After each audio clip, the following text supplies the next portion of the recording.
If you have acne, if you have blemishes, if you have textured skin, large pores, oily skin, and you're always wondering, how the heck do these people make their skin look so filtered? Well, the truth is they're probably using a filter, and if they're not, it's all in the makeup, baby.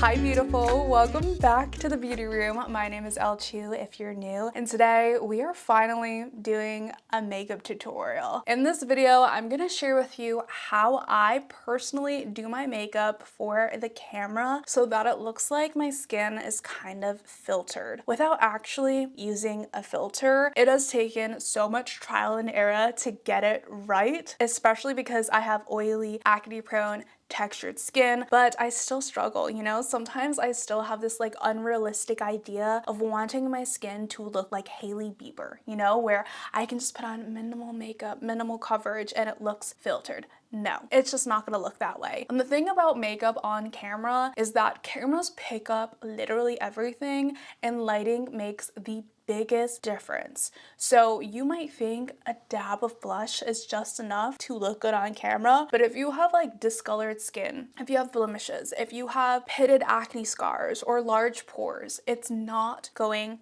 to look like that on camera. And all at the same time, there needs to be a balance, because you can like pile on the makeup and it look good on camera, but in person you'll look super cakey. So for me, I've just been trying to find tips and tricks that help my makeup not only look good on camera, but translate in person. And before I jump into the video, I am going to be doing a Sephora gift card giveaway. If you're interested in finding out how to enter, then make sure you watch until the very end of the video. Okay, so this is what my skin is looking like this week. I'm not gonna lie to you, my skin looks pretty good. I don't have really any major active breakouts.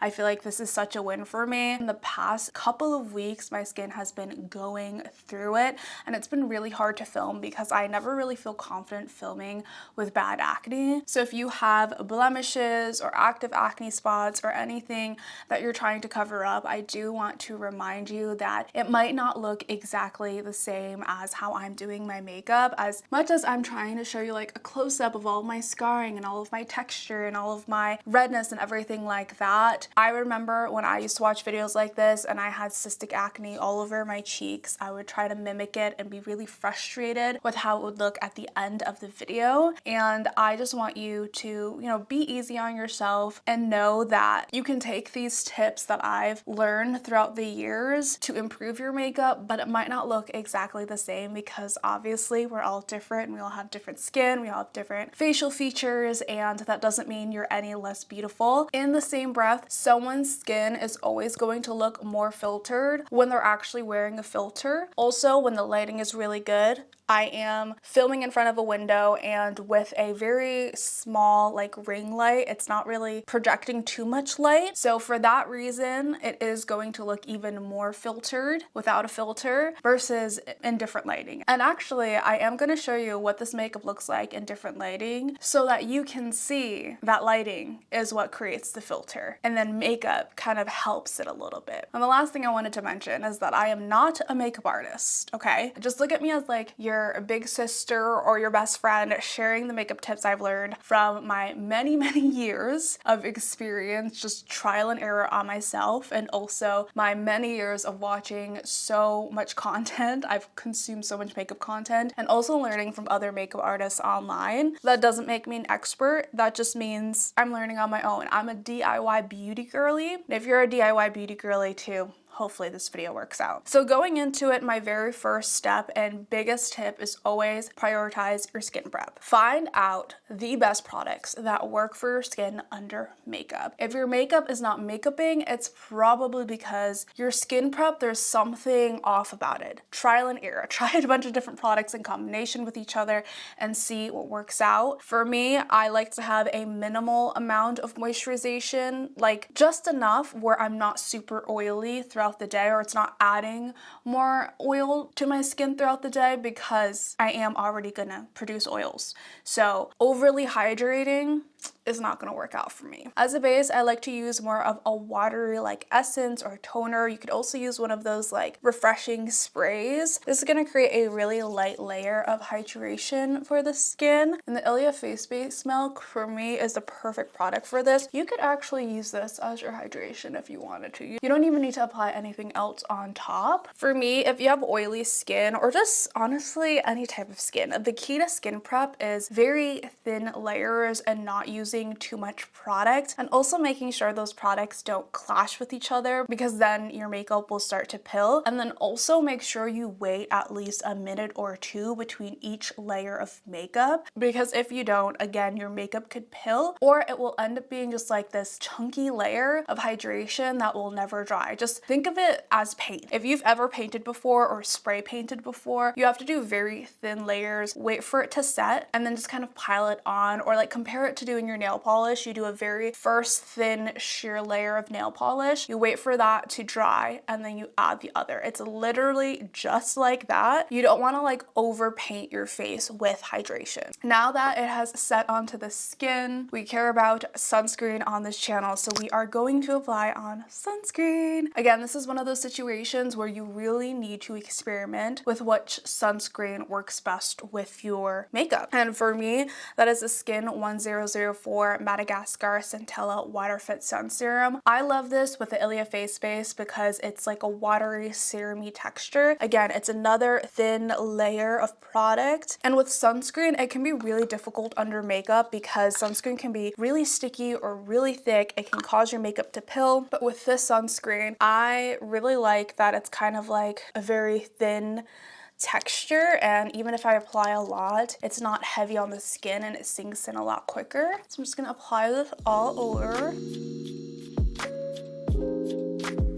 So as you can see, the skin is glowing, she is protected, and she's almost ready for makeup. Again, we just want to wait a couple of minutes for the sunscreen to set in, and then I'll go in with the primer. By the way, if my nails are looking a bit crusty, it's because I took the nail polish off. I'm actually applying a nail hardener on my nails to grow them out. I'm so proud of myself because I have never grown my nails this long in my entire life. I'm like a chronic nail biter. Anytime I'm anxious, I bite my nails. And I just finally grew them out. I don't know how I did this, but I feel like I've matured and I've outgrown the nail biting, and now I'm in my phase of like natural nail era, so I'm doing everything that I can to keep it going, even though I did break a nail one day while bowling, but it is what it is. You can choose whatever primer you want to use. Usually if you have oily, textured, or acne prone skin, I recommend more of like a silicone based primer, especially if you have like pitted acne scars. But the problem with those is that because they're so filled with silicone, you just need to make sure you find the right foundation that matches with it, because that can also cause your makeup to like pill or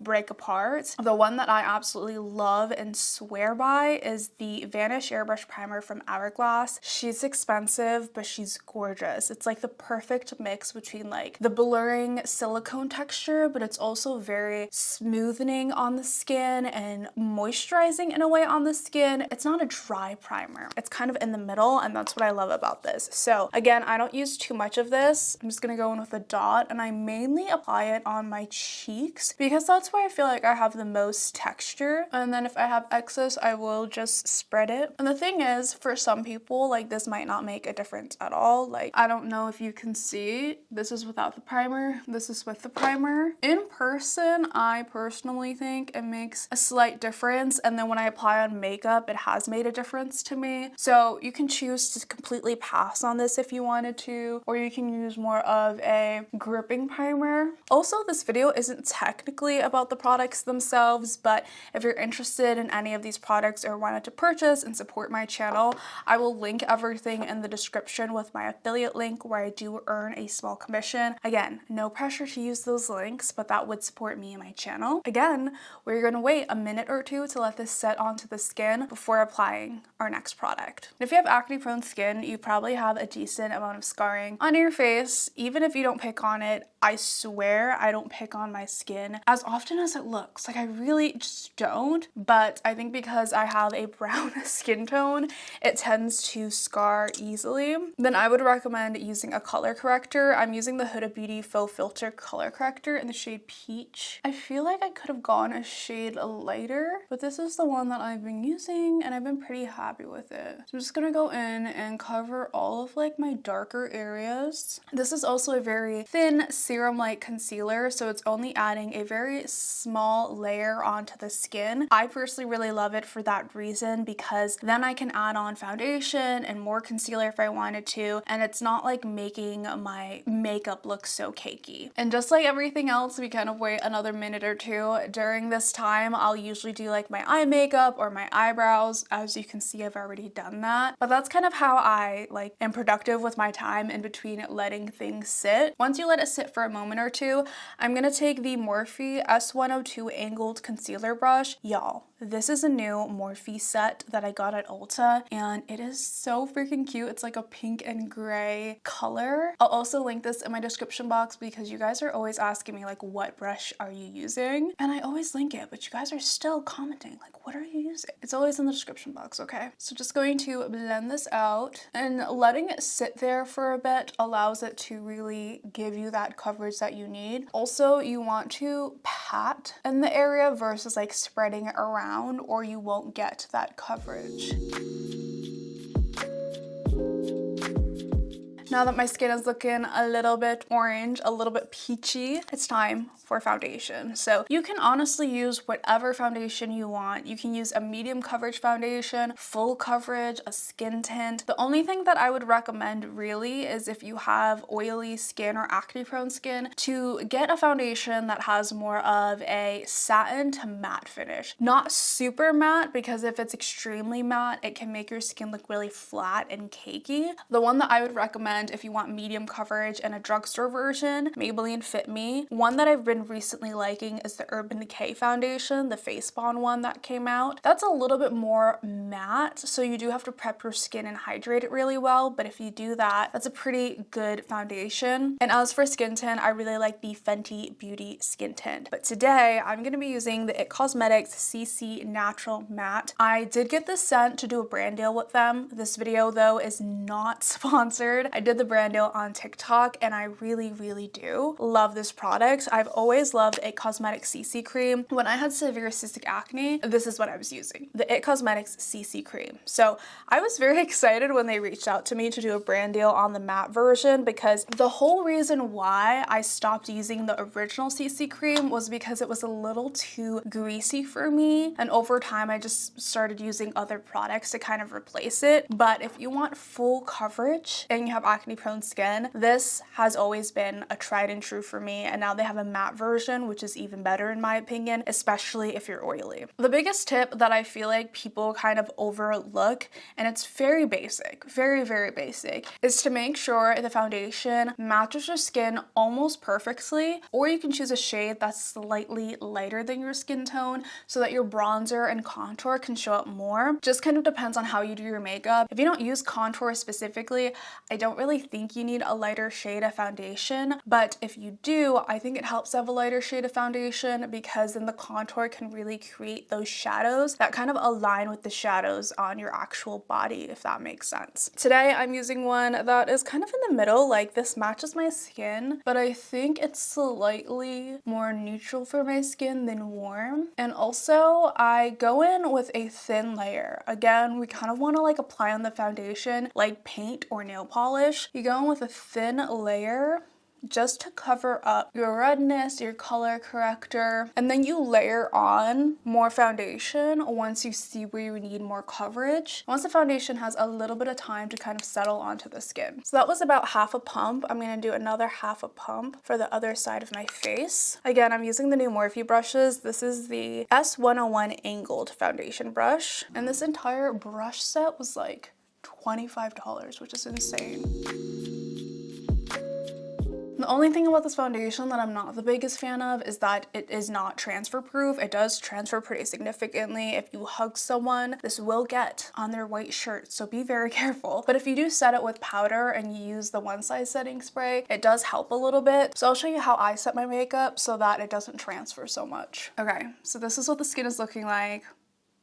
She is, again, she's pretty like, more like a natural finish, but I don't feel like I look so matte. I'm a little bit ghostly because the undertone is not quite there, but once I bronze up and contour, it'll be more of an easy fix. Another thing I usually don't do, which I might have accidentally done, is apply on a lot of foundation under the eyes. I kind of try to avoid that area usually so that I can leave that for concealer and let the concealer do the work. So again, it doesn't like creep up and build up under the eyes. I don't think I was thinking as I was doing that, but that's what I would usually recommend. Don't put foundation under the eyes because that's what your concealer is for. Now, because I'm going to be on camera and probably taking pictures today, I am going to do another layer of foundation. I feel like this is enough coverage in person, but you always want to apply a little bit more than you think when it comes to being on camera. That is what creates that like filtery look without having to add a filter, is just making sure you apply more than you think, because the camera, especially if it's a high quality camera, will capture like lights and darkness in ways that your human eye couldn't even see, which is really annoying. And getting like more of a natural or matte foundation is also what creates that blurred look on the skin. If you have too much glow, your skin is not going to look filtered, and the people who have glowy makeup with filtered skin, it's likely because their skin is already flawless. I don't know about you, but in person, my skin looks absolutely just like flawless, but there's still a little bit of a glow and sheen, so I don't look super flat, which I absolutely love the look of. Hopefully it looks like this on camera, and I don't even feel the need to add any more concealer, but for the sake of making sure my skin looks absolutely filtered and flawless on camera, I'll just conceal a little bit more in the areas that I feel like is still peeking through. And the concealer that I'm using is the L'Oreal Infallible Full Wear. This is one of my favorite full coverage concealers. A little goes a long way. Don't go too crazy with this, y'all. A little goes a long way. And I'm just going to blend that out slightly. Especially in these areas, I feel like this is where my contour and my bronzer gets really like, what's the word?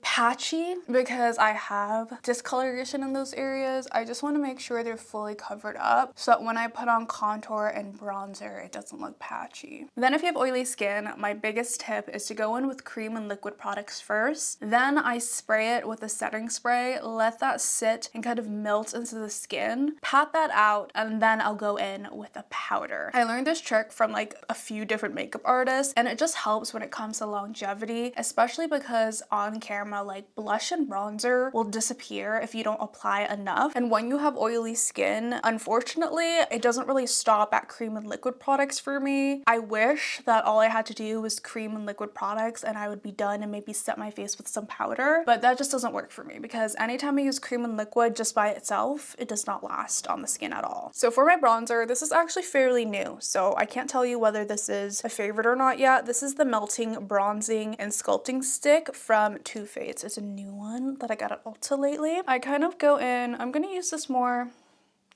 I don't know, it's kind of a contour shade for me. Should I use it more like a contour? This is where I would contour. Yeah, let's use it as a contour shade because it's kind of a contour color. So it smells like chocolate oranges, and I don't know if I love or hate the smell of that. I don't really love contouring my nose, but that's just how we're gonna do it today. The brush I'm using is the S200 Slanted Sculpting Brush. Y'all, this is the best one out of the entire Morphe set. Just gonna blend out, but I'm going to pat it and blend, if that makes sense, so that it doesn't like spread all throughout the area. Just concentrating it in one spot to get that chisel. And then I'm just gonna do the same for this area.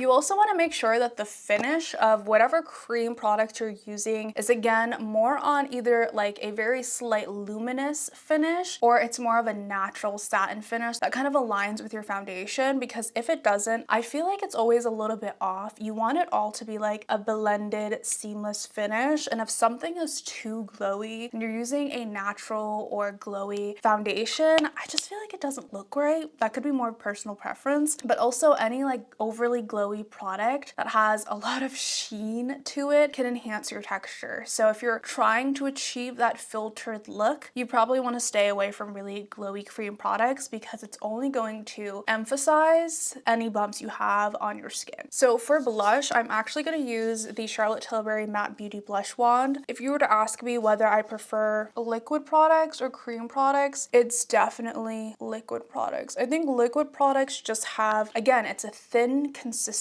to it, so it's really just easy to blend on to the skin and layer up without it looking too cakey. And also, liquid products are usually not overly glowy, so I really like them. They kind of look airbrush once you blend them on to the skin. And yes, this probably looks scary, but don't worry. Once we powder, it'll be less crazy. But you know what? There's nothing wrong with a lot of blush, okay? I love me a lot of blush. I am in my blush era. I feel like we went from like a highlighter era to excessive blush, and I'm here for it. I have a really round face, as you can tell, and I think blush just makes things better. I like to put it on my nose. And this is a matte finish, so even though I have textured cheeks, it doesn't really enhance the texture and the bumps on my skin, giving you that more like filtered look. And I'm not gonna lie, I totally forgot about under eye concealer, so I'm just gonna apply that on real quick. I don't like to apply on too much. I do, again, a small layer, and then I build it up when I want more coverage. This is the Kofi concealer. Y'all know this is my favorite under eye concealer of all time. Not much more to say. You could also wait for this to sit a little bit, but I just don't care about my under eyes enough to do that, so I'm just going to blend it.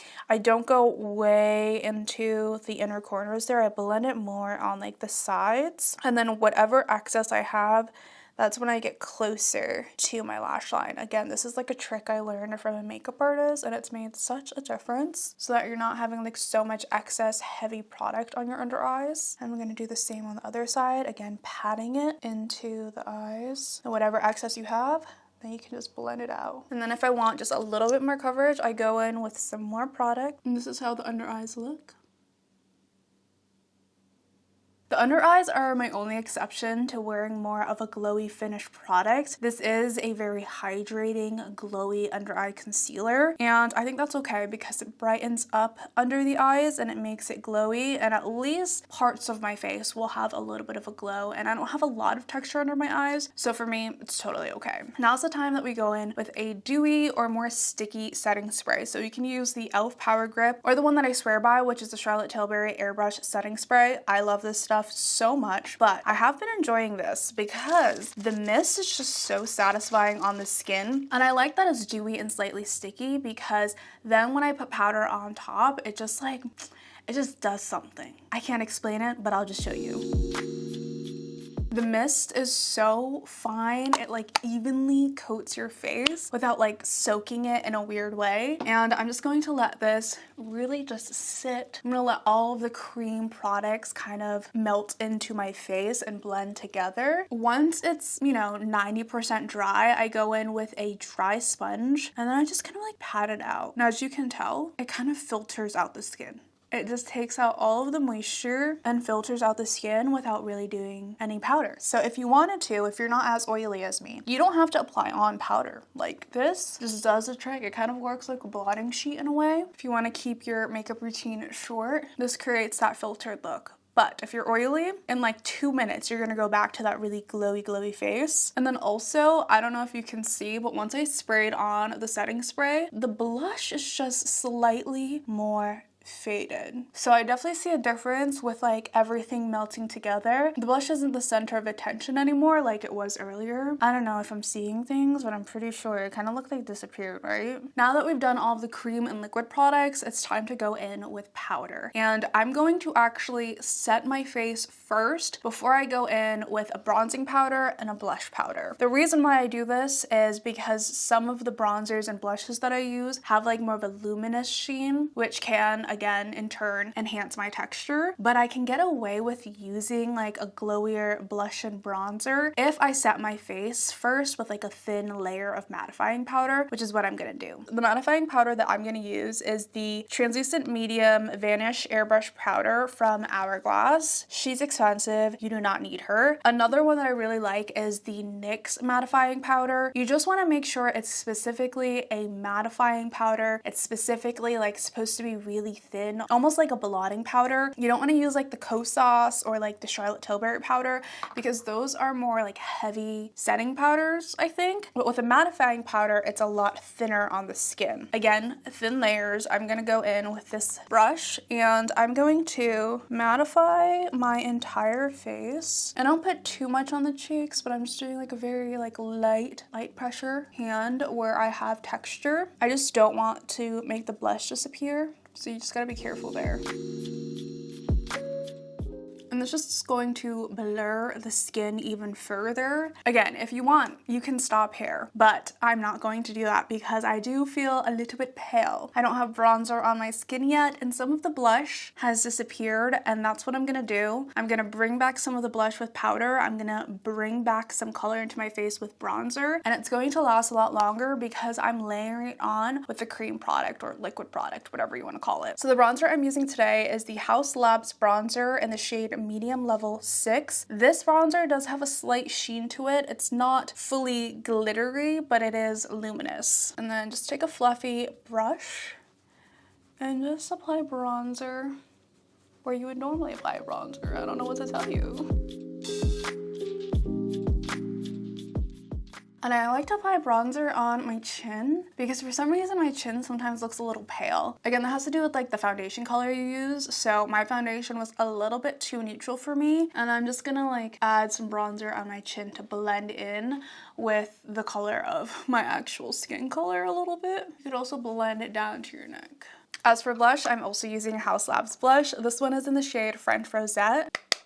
And this one is more of a matte finish. So she's just gonna blur the cheeks, and I think I'm gonna do an ombre blush, so I'm just gonna apply this more on like the back of the cheeks. Does that make sense? Like the contour of the cheeks, I guess. And the reason why I apply on so much blush is because it doesn't show up on camera. Like you can think that you applied on enough blush, but on camera, depending on the lighting, it will wash out all of the blush. So if you want your blush to be part of like your filtered makeup look, you want to make sure you're applying enough. Then I'm gonna take Pomelo Peach, which is a lighter kind of warm tone color, and apply it on more of the apples of my cheeks. My eyes need a little bit of color, so I am just going to add some bronzer. So I've added the bronzer, I've added the blush, and now my skin just has so much more life and color into it, which I like. And as you can already tell, like I'm already getting a little bit glowy. And that's why like if you have oily skin, I don't think it's doing too much when you have like natural satin finishes and you're using powder and everything like that, because your hydrating skincare base is probably going to shine through eventually. And the oils in your skin are eventually going to shine through. And then also when you added the dewy setting spray, that's also going to naturally shine through. So if you're doing it right, I don't think you're gonna look super cakey or matte or flat. Eventually, the hydrating products you're gonna use and the natural oils in your face are gonna shine through. And that is already what's happening on my skin today. With all of that being said, I am going to add on a setting powder. Again, this is definitely not necessary at this point. You can stop whenever you feel like you want to stop because this is truthfully a lot of makeup. But if you want that filtered look, powder is what's gonna give you that. So this is the Huda Beauty fragrance-free banana bread powder. Most of you already probably know to use a little powdered puff to give you that blurred look. I'm just gonna pat it on the point of the triangle. I'm gonna pat any excess on the back of my hand. And I'm mainly just gonna concentrate this under my eyes and in the T-zone, because that's kind of where I want the blur to be, wherever I get the most oily. Again, at this point, you don't have to go overboard with the baking and the powder because it's already been semi-set with mattifying powder. I'm just using this to control where I get the most oily, which is my T-zone. For the lip combo today, I'm gonna use the lip liner from Charlotte Tilbury in Foxy Brown. Then I'm taking the Flat Iron lipstick from Makeup by Mario. Pat it. Then I'm using a pink lip gloss from Buxom. This is discontinued. It's called Peppermint Cocoa. Now that my lips are done, I would stop here, usually. And I would recommend to stop here usually because if you spray like this setting spray on top, it's kind of where you get like that dew and that glow, which for some people they really like, and you might really like that. For me personally, it's like I just put on powder and I already kind of set the skin before I put on powder, so I don't want to spray more of a glowy, sticky setting spray because that's just gonna give me like sheen in places that I don't really want the sheen, especially if the setting spray isn't like that really nice fine mist like the e.l.f. Power Grip one is. It's just not going to give you the shine in the places that you want the shine. Of course, you can do what you want. So I would stop there, and for me, usually my makeup like this is set and I can go on with my day. But lately, I have been setting with the One Size Until Dawn Mattifying Waterproof Setting Spray. Now, this is a really strong setting spray, so I do not recommend it for every day. I think this is more of that setting spray I would use on occasion. Let's say I'm gonna be out for the entire day, or maybe you work really long shifts and you want your makeup to last all day. This is what I'm going to use, especially if you have oily skin. So I'm gonna spray this on my face right now, and I like it because it's an actual mattifying setting spray. It's not like the e.l.f. one, it's not like the Charlotte Tilbury one. It's not gonna make my skin wet. And it feels like air on the face. Oh yeah, don't inhale that. Do not inhale that. It smells like hairspray and it tastes like hairspray and it feels as though you're spraying hairspray on your face. It's absolutely ridiculous, but it does work. It does. The other day I used it with the Fenty skin tint, and that skin tint never, like, it doesn't last long on my skin. But when I did this makeup routine with the setting spray, I was shocked. It barely transferred throughout the day, which is amazing. All right, this is the finished look with natural window lighting. In general, front-facing lighting is going to give you the most filtered look. As you can tell, you can't see too much of my texture in this footage. And this clip is a mixture of some natural light and primarily the ring light doing most of the work. It does shift the white balance a little bit and the color is shifted, but my makeup still looks pretty smooth because it is front facing. And then I used my iPhone flash in the front to see if it still gave me that filtered look. And overall it does, and I would consider this pretty true to how it looks in person, but bad lighting can really emphasize texture you didn't even know existed. As you can see in this clip with harsh overhead lighting, it enhances all of my scarring. You can even see some of the powder on my face. Just remember that this is totally normal, especially when you're wearing makeup. It doesn't even mean your makeup looks bad if you see the texture on your skin like this. Sometimes the lighting is just unflattering and it will make you question your entire life. This is as filtered as my skin is going to look in real life. And I also wanted to remind you that this makeup might not look exactly the same on you because we all have different skin types, and that is totally okay. At the end of the day, the most that you can do is try out some of these tips and tricks and see if it works for you. If it does, fabulous. If it doesn't, that's totally okay. I think the fun of being a DIY makeup and beauty girly is that we,